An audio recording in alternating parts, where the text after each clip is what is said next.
പോണം. അതാ ചെമ്പോത്ത് വന്നിട്ട് ചെമ്പോത്ത് ചെടിയടാ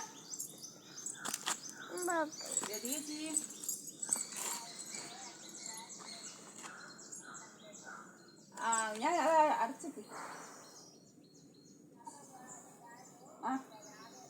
ഓ ആയിക്കോട്ടെ. ഇനി ഒരു ബിന്ദു ആവാക്കിയില്ല അല്ലേ? ഞാൻ അടച്ചിക്ക്. അതല്ല, ഞാനെല്ലാം അടച്ചിക്ക്. നിങ്ങൾ വിറ്റതുണ്ടാവും. എനിക്ക് നിങ്ങളെ റെഡി എങ്ങനെ പാസ്വേഡ് എങ്ങനെ റെഡിയായി? അത് സൈറ്റ് കിട്ടായിട്ടായിരുന്നു അല്ലേ?